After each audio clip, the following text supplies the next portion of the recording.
do my welcome, I would like to tell you a little bit about her. So please take a moment and silence your cell phones.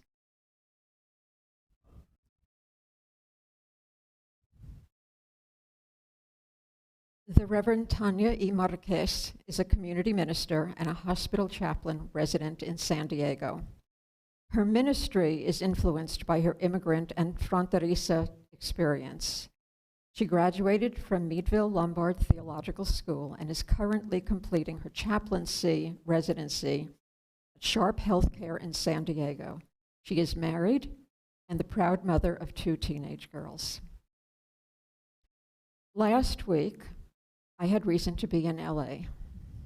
You all know, the land of too many people, too many cars, and too many buildings. Driving back, I once again thought about how fortunate we are to live in this beautiful Coachella Valley.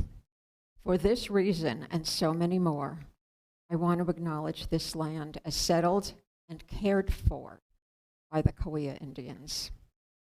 I also want to acknowledge us, UUCOD, regardless of where you or your ancestors are from, how they got here, who you love, your gender identity, your theology, politics, or immigration status. We welcome all those who are committed to our core values as expressed in our 7 principles. Together we come to this place to share our hopes, our dreams, and our visions. We seek to build an inclusive and diverse community that honors our first principle, the inherent worth and dignity of every being. If you appreciate our services, not just this one, as I do, the excellent classes and the enriching programs we offer, please consider making a donation in our offering baskets. There are baskets at the side door and the back door, as well as the collection basket that you received with your order of service this morning. Your contribution is an important way to support and sustain the good work of this congregation. Any amount you donate, and I repeat, any amount you donate will be gratefully appreciated and put to very good use. If you'd like to be on our email list, learn more about us and what we do here, please contact Pam at admin, that's ADMIN, at uucod.org. At this point, I was going to say I have an announcement for you, but as the week has gone on, that 1 has grown to 6. And I've renamed announcements opportunities. First, November 5th and 6th are the days of our auction. If you haven't signed up to participate, please contact Carol Lavoie.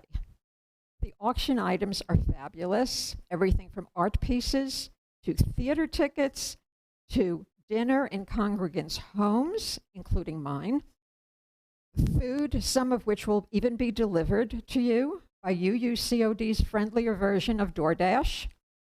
And then, if that's not enough, we have more food, including some of the best sweet treats.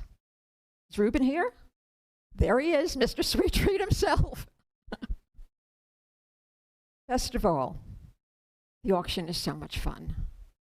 And admit it, we all need to have fun. The second opportunity is for you to volunteer.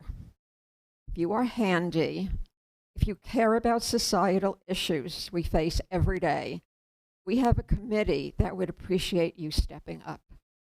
You will not only make a contribution to this congregation, but you'll be doing something nice for yourself. Your time and talent is the best gift you can give us.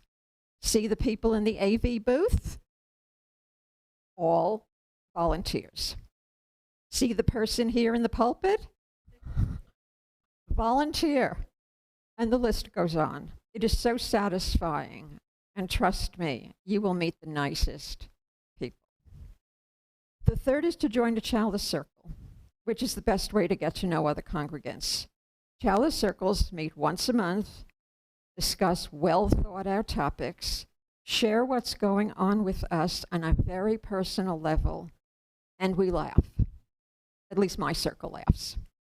It is just so enriching. If you are interested, please let me know. Fourth, the Lifespan and Care Committees have joined to create what we hope is an intimate and thought-provoking discussion about aging. The first class is Tuesday, November 2nd, from 10 to noon on Zoom, so you can come in your pajamas. There will be 4 classes. Please feel free to attend any and all. Contact Peter Matthews or myself if you wish to receive the agenda and the Zoom link. Fifth, the afternoon book group has its organizational meeting on Friday, October 29th at 1:30 at the home of Levon and Jim Swanson. Levon, raise your hand. Higher. Thank you. They invite both men and women to come and be part of selecting not only the reading list for 2021-22, but also deciding the meeting day, time, location, etc. It's always wonderful to make new friends and enjoy very, very good discussions. If you're interested, please see Levon. Finally, a major announcement regarding the Pride Parade. Following Palm Springs' COVID compliance mandate to wear masks in large gatherings, a generous benefactor has gifted us with breathable KN95 masks, the masks that both protect you and those around you. The Rainbow Pride Parade masks go over the KN95s. So now all UUCOD walkers will be able to choose whether to single or double mask to stay safe. Now, before I ring the Tibetan bowl, I'd like to read these words by Thich Nhat Hanh. If you truly get in touch with a piece of carrot, you get in touch with the soil, the rain, sunshine. You get in touch with Mother Earth and eating in such a way that you feel in touch with true life, your roots. That is meditation. Sometimes getting in touch with Mother Earth isn't easy. You can easily use technology to distract yourself from nature and keep yourself away from the soil, the rain, and out here certainly the sunshine. He adds, with sadness, many people are alive, but don't touch the miracle of being alive. Like the miracle of wiggling your toes in fresh soil and rain gently caressing your face after a long, hot, dry summer.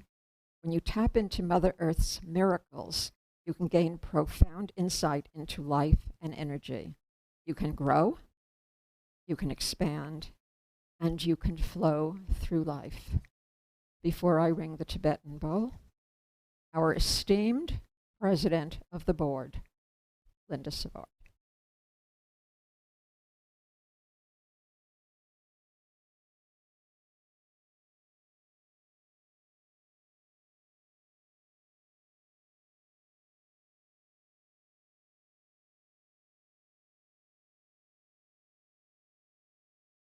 As you heard, I'm the president of the board here at UUCOD, and I'm addressing you this morning as a member of that board. We're so glad everyone is here with us in person and online this morning. Today you saw something different. Not only were we asking you to sign in, but also to prove that you had had your vaccination, to provide your vaccination card to us. And I wanted to explain a little bit about why we're doing that. You may or may not be aware, there's a group of us that meets every week called the COVID-19 Response Team. And we look at the science, what the CDC is recommending, what the UUA is recommending. We look at the infection numbers, the breakthrough numbers, who's being infected, who's ending up in the hospital. And we noticed that with the Delta variant,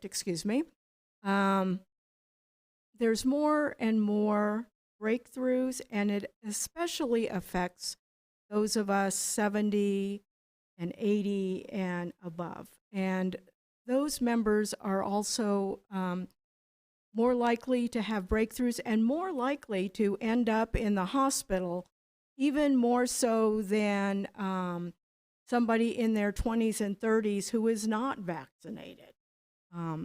May not die, but end up very sick. We all hoped that the virus would be eradicated quickly, or that our vaccinations would totally protect us, and it protects us, but not completely. So in order to keep everybody healthy and to protect those of us in our community who are older, we are asking people now to show their vaccination card. You only have to show it once. We'll keep it on record. We're still going to ask people to check in when you come in so we know who's here, just in case someone does get sick and we can contact everybody who's at the church. And of course, we're going to ask that you continue to wear masks, social distance, and we're still going to hold off on having any kind of coffee hour after church. Hopefully, sometime soon, we'll be able to get back to coffee hour. Thank you, everybody, for your cooperation, and it's so nice to have you here. Enjoy the rest of the service.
The words of the Reverend Erica Hewitt.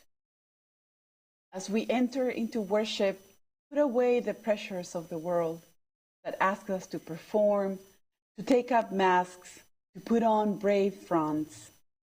Silence the voices that ask you to be perfect. This is a community of compassion and welcoming. You do not have to do anything to earn the love contained within these walls. You do not have to be braver, smarter, stronger, better than you are in this moment to belong here with us. You only have to bring the gift of your body, no matter how able, your seeking mind, no matter how busy, your animal heart, no matter how broken. Bring all that you are and all that you love to this hour together. Let us worship together.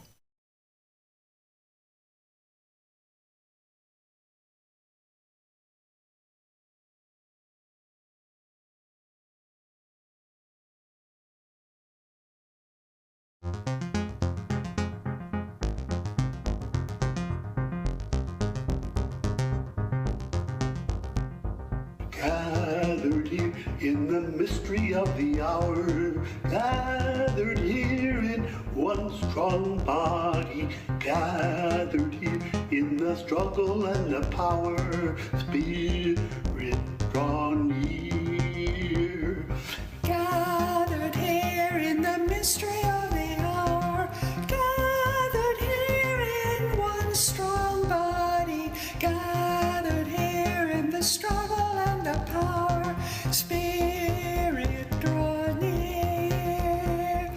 Gathered here in the mystery of the hour, Gathered here in the mystery of the hour, gathered here in the mystery of the hour, gathered here in one strong body, gathered here in the struggle and the power, Spirit draw near. Gathered here in the mystery of the hour, gathered here in the mystery of the hour, gathered here in the strong body, gathered here in this one strong body, gathered here in the mystery of the hour, gathered here in the mystery of the hour, gathered here in the mystery of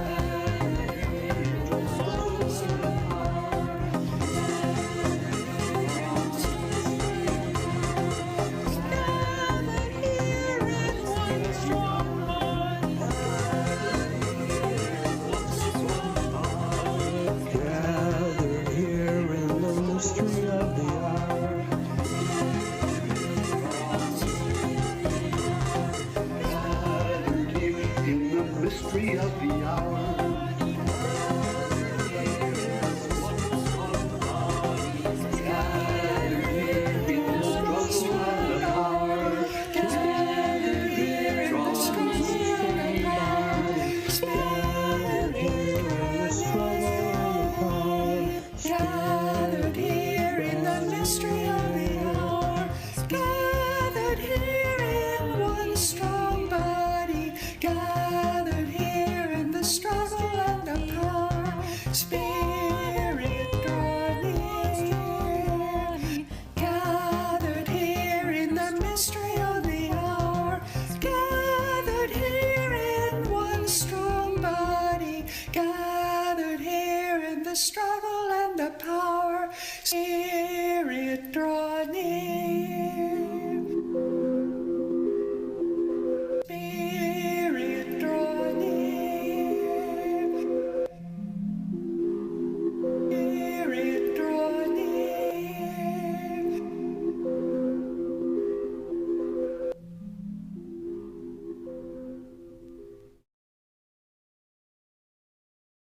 I want to acknowledge Jonathan Fast for that beautiful arrangement.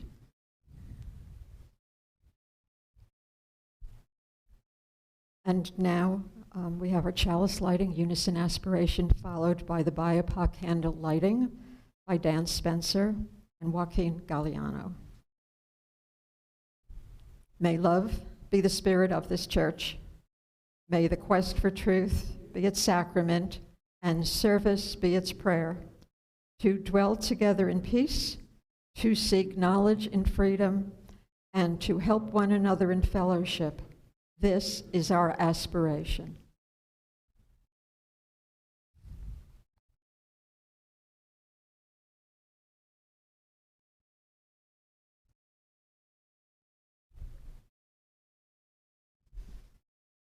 We light these candles in solidarity with Black, Indigenous, and other people of color at this journey toward spiritual wholeness.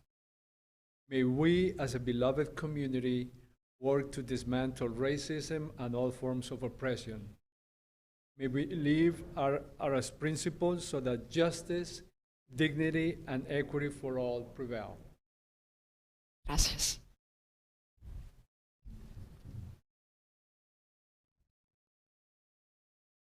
And now join us for a hymn meditation, followed by Fuente del Amor.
So I want to share some stories or reflections that I found in an article titled Interaction Between Human Experience, Landscape, and Coffee Production in the Blue Mountain region of Jamaica by Shohei Yoshida. And in his article, he explores the coffee production in Jamaica, but offers some interesting reflections, both from his perspective and also from the perspective of the farmer, the workers, the employees, and the people that he met in Jamaica. So today I want to share with you one of his reflections that is called Coffee Depot, and also one of the reflections from an employee named Chad, and it's called My Coffee. So we're going to start with Coffee Depot by Shohei. There are a few shacks standing by the side of a road. If people look at them without knowing what they are, they might think they are old bus stops with roofs. Open from 3 to 5, they are coffee depots. Here farmers sell red coffee berries to the processors. A man in middle age with a sack of coffee berries on his head walks up the hill.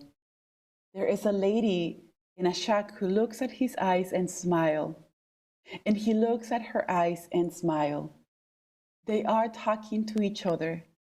As she takes all the berries out and put inside a box to scale, the box has exactly same size with beehive box.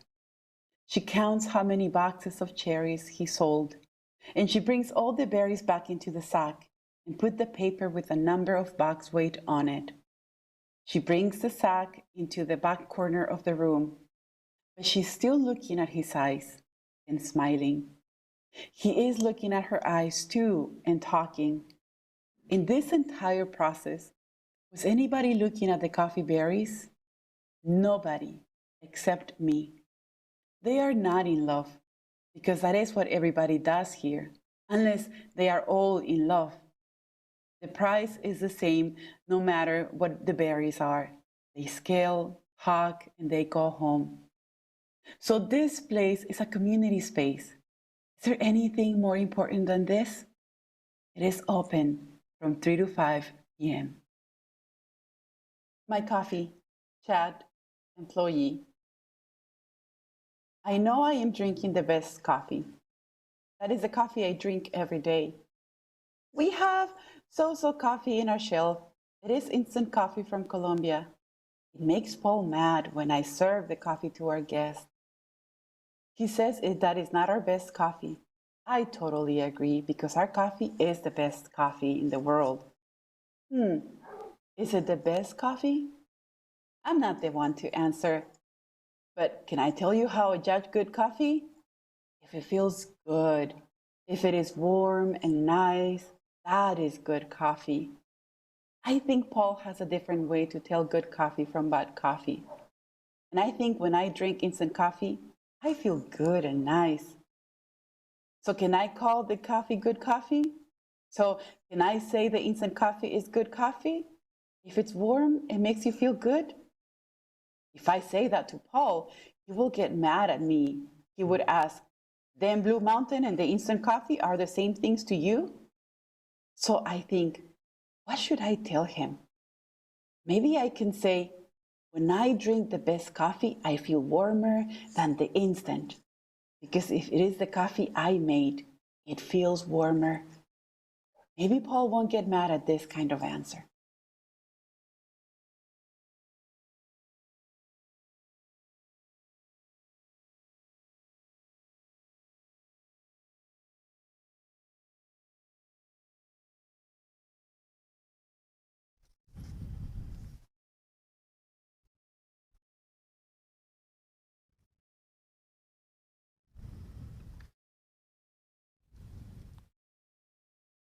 Each Sunday there is a table with candles on it that you may light before the service to express a joy or a sorrow. You may also write a joy or sorrow in the book next to the candles to be shared with the congregation.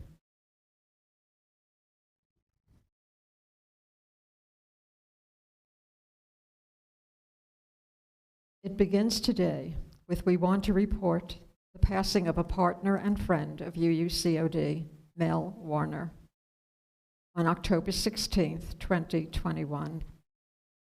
Mel worked with the committees to find the land on which this church now stands and on social action in the 80s and 90s. He was 99. He was sent by Dee Shahinian, a former member of UUCOD. Follows thoughts to Dean, a longtime supporter, founder of UUCOD, on the loss of Mel, who worked with committees to find land for our church and with social justice, assisting Sister Carol with the Mecca mission. Personal note of sadness, my darling Aunt Bee, who is 93, one of my very best friends, who has been a Unitarian for more than 60 years, suffered a stroke this week. We ask for the wisdom to make the right decisions for her. On a positive note, Jane Beth Stover is doing better and better and hopes to be back with us before long. And on a really, really positive note, bear with me, our own David Pete is featured this month in Healthy Living magazine, celebrating the amazing 7-year survival from a glioblastoma. David is proof that miracles do happen, and copies of his incredible article are on the table out in the foyer. From Joni and Bill, a candle of hope for our friend Corbett Bratton as he anticipates his surgery on November 1st to hopefully recover from his health challenges of this past year. Please hold him in your positive healing thoughts that he has a fully successful procedure. Joy to have my sister Nina here with me today and having a weekend of happiness. Sister, where are you? Joy, congratulations to Ruben Gallardo for receiving news of getting officially hired for his new career. Can I say this? IRS. I won't ask you to raise your hand, Ruben. Taxman, don't worry. He'll be a nice tax collector. Submitted by his husband, Bob. Sorrow, still thinking of Mac Rogers. May we love and support him now more than ever. Absolutely, Bob, you're right. Now, if you'll just relax, close your eyes, listen to these words that I have to offer. I chose this because I am not only chair of worship this year, I am also chair of the care team, and I thought this worked. For the care we offer each other. Paraphrased from the words by Liz Weber, it takes all sorts of caring to create a supportive community. We give thanks to those who provide this care and offer them our blessing. We think of the comfort we find in each other's presence, pastoral care team members, small group ministry leaders who listen when we are in pain, and our choir singers who bring music to our homes and our hearts. We think of our material needs, a meal that arrives on our doorstep, a ride to an appointment, other help in hard times. And we think of the symbolic reminders of this community, small gifts, flowers, thinking of you cards. Finally, we think of you who are not official lay leaders, but who have called your fellow congregants to check in on them, who have listened with an open heart, who have lent a helping hand to help another member or friend in need. We give thanks to those who provide this thoughtful caring and offer them our blessing. For all the ways we care for one another, we give thanks and offer our blessing, delivered with love.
Before the pandemic, I was a new program leader for the Unitarian Universalist College of Social Justice. What that meant was that I would lead groups on immersion programs to learn about different social justice issues. So in February of 2018, I traveled to Nicaragua for a week with a group. This trip to Nicaragua was planned in collaboration with Equal Exchange, a fair trade coffee cooperative that distributes coffee and other products here in the US, and some of you may be familiar with. 5 of our participants were employees of Equal Exchange, 4 were Unitarian Universalists, 1 was an employee of the UU Service Committee, and 3 others were consumers of Equal Exchange coffee with an interest in fair trade. The title for our journey was perfect: Nicaragua Journey, Beyond Fair Trade, Building Just Relationships. In an effort to nurture and build relationships, once in Nicaragua, we visited 2 different cooperatives, one that works directly with Equal Exchange, which is the Zacarías Padilla co-op through ProDeCoop, and one that does not, Las Diosas. They both use different models for their operations, and I'll share a little bit about what I learned with you today. So, what's in a cup of coffee? I would say that the short answer is, well, it depends. Yes, there are some shared elements, but just like with everything else, there isn't a single story that captures the complexity of coffee trade today. So our trip began in Managua with 2 presentations, one by a historian who talked to us about the history of Nicaragua since before the conquest, and a sociologist who talked to us about the country's economy. We were overwhelmed with information, but not one of us could ignore the sociologist's comment about fair trade when he said, "I know a lot of campesinos, coffee producers, but I don't know anyone whose life has improved because of fair trade." A harsh truth, perhaps, but the trip was barely starting, and many of our trip participants were eager to learn and challenge this one person's opinion.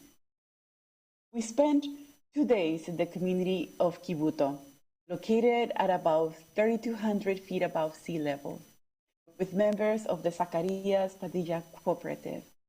This community was destroyed during the guerrilla time. Each one of our participants stayed in one of the houses of the co-op members. The coffee producers shared their challenges with us, their cost of production, their disappointment at the current coffee market, their hopes, especially their hopes. During our second day, we had a field school, Escuela de Campo. It had rained a lot the day before, and the path to the coffee fields was muddy, but we unskilled North Americans managed to get to the meeting point. We learned that Nicaragua's coffee production was wiped out in the year of 2011 by the rust, a coffee plant plague that killed all of the crops. Precisely in a year when the price of coffee had reached a new high, it was devastating for the community. And then after that, we learned some basics about coffee plants and their care. We went on to collect coffee cherries. We were instructed to only collect the cherries and not the small stem that attaches it to the branch. A new one will grow afterward. The community was kind enough to let us experience coffee picking, but smart enough to not allow us to do a lot of damage to their trees with our clumsy and slow hands. We learned how to make fertilizer and how to create a seedbed of coffee. We planted some coffee trees, and the community promised to care for them as a reminder of our presence there. The Zacarías Padilla Cooperative is a member of ProDeCoop, a second-tier cooperative that trades coffee to other parts of the world.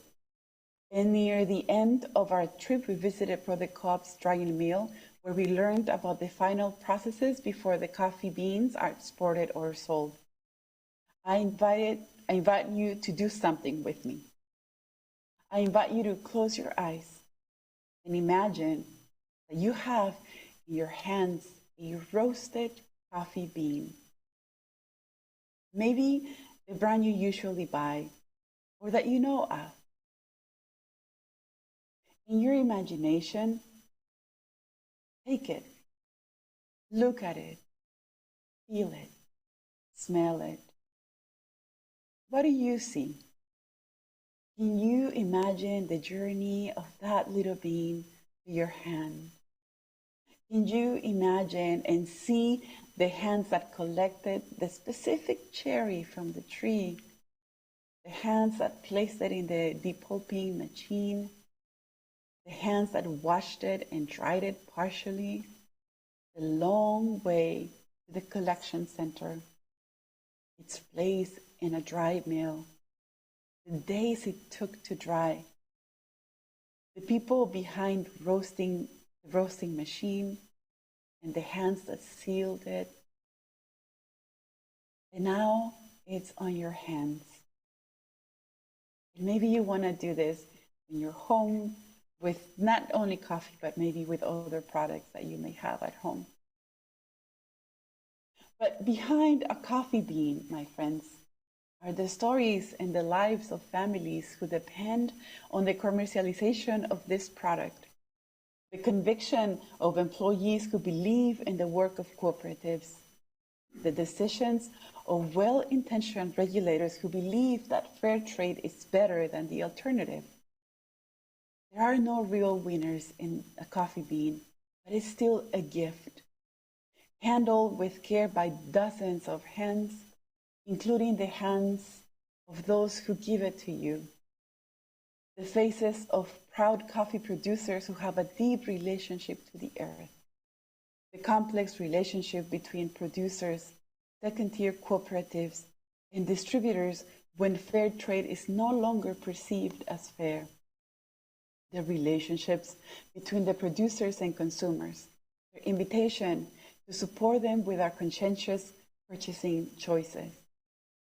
In fact, at the end of our field school, the foreman, Milton, who was leading our group, said these words when I asked him what was in a cup of coffee. And this was his response. We, as producers, make conscientious effort to protect our environment, flora and fauna, and the whole ecosystem that surrounds us. The same way, the consumers, when they drink a fair trade cup of coffee, they are also contributing to the protection of the environment, because their choices are conscientious and not merely based on money. We don't just do this job because we can sell our coffee at a higher price.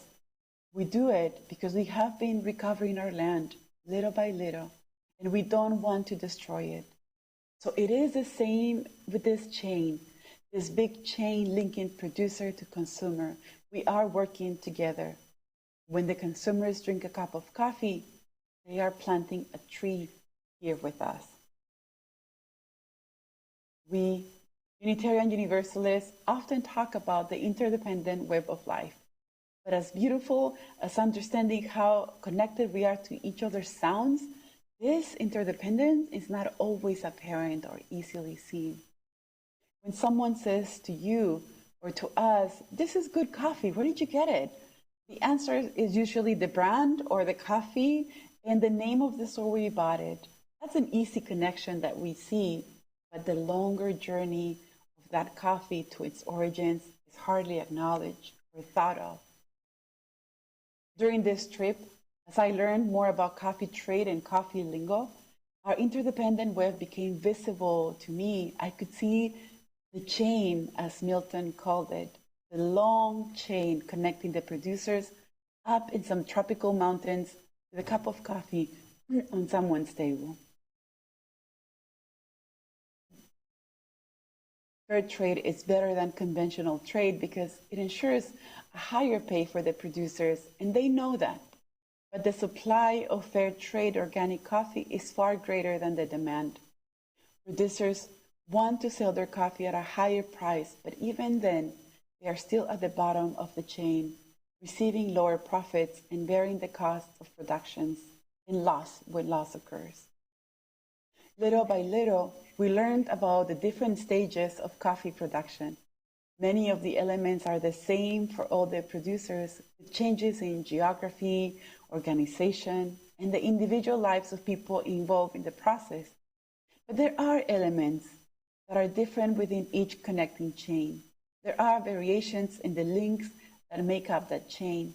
That's why the answer to what's in a cup of coffee is, it depends.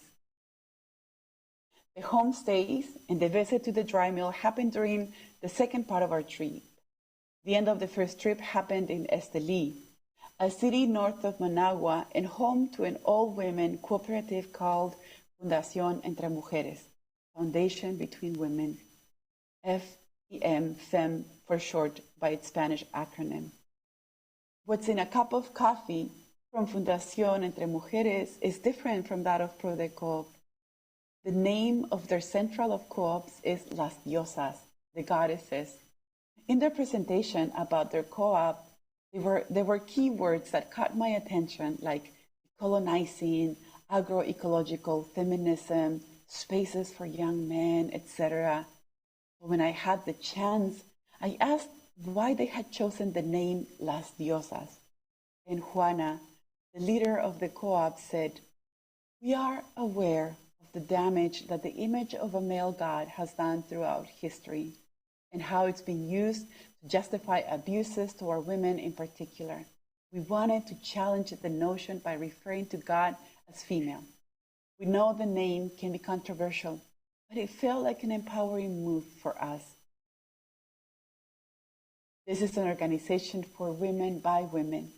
At one point, they wanted to include men, but they said that the men wanted to take charge, and so they decided to suspend the program for them. They restarted again, but this time aimed to educate young men.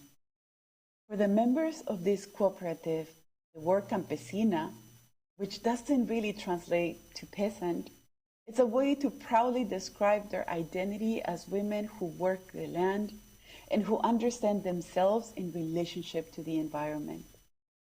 FEM is also connected to Prodecoop, but they don't sell their coffee to them. Instead, they rent Prodecoop services, but trade directly with distributors outside of Nicaragua.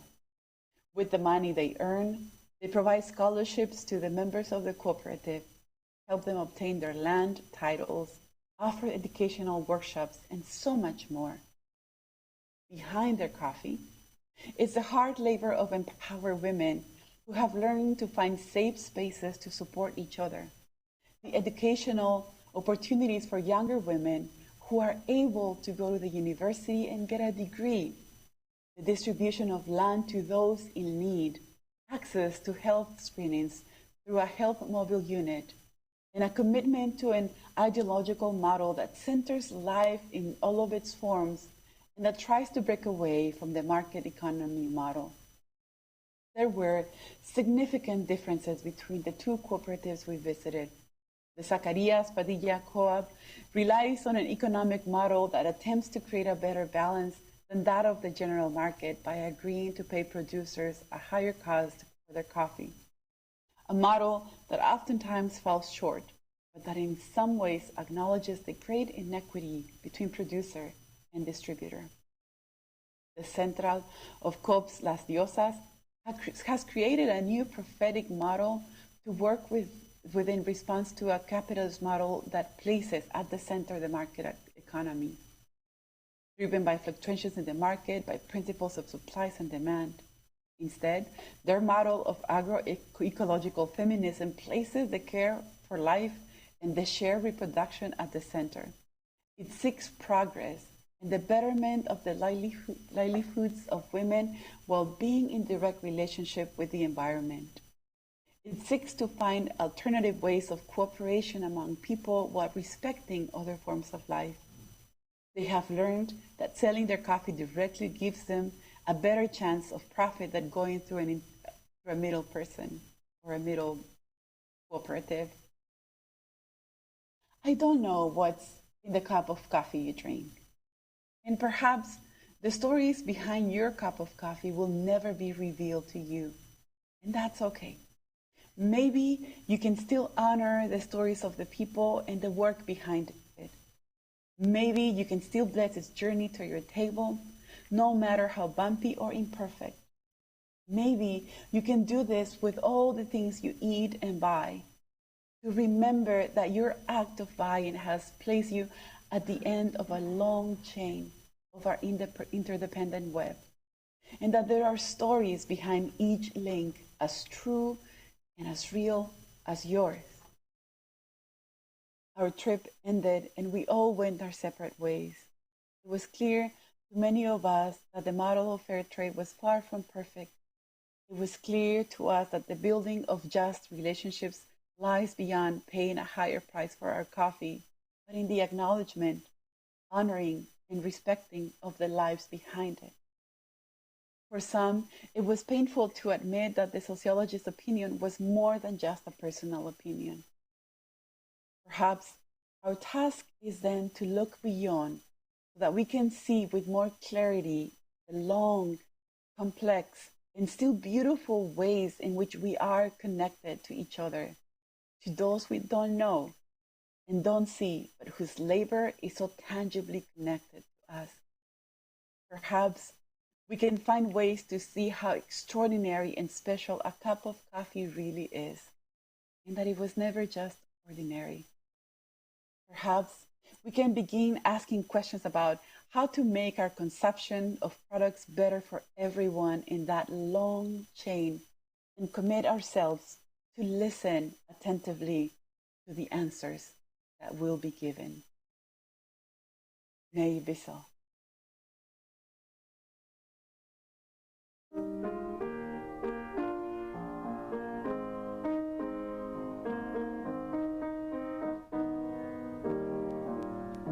When our heart is in a holy place, when our heart is in a holy place, we are blessed with love and amazing grace. When our heart is in a holy place, when we trust the wisdom in each of us, every color, every creed and kind, and we see our faces in each other's eyes, then our heart is in a holy place.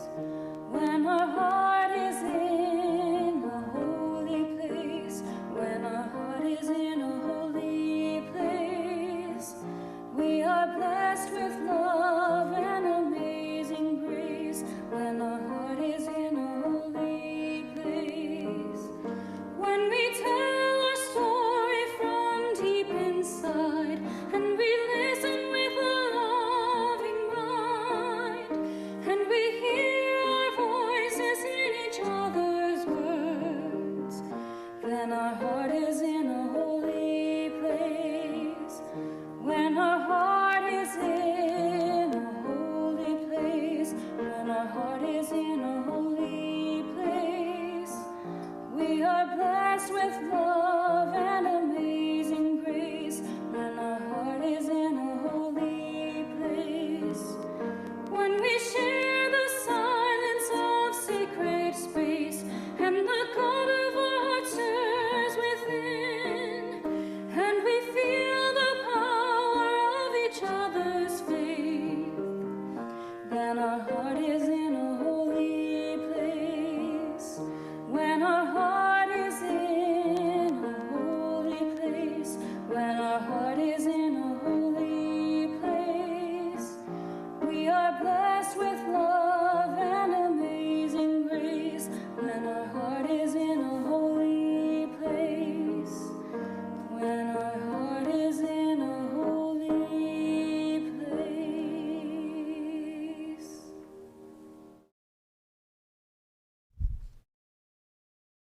Please join with me as we extinguish the chalice.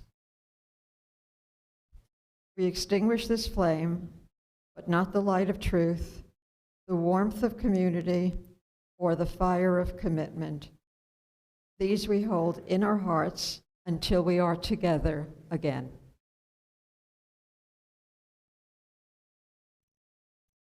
Our closing words are from Andrea Hawkins Camper.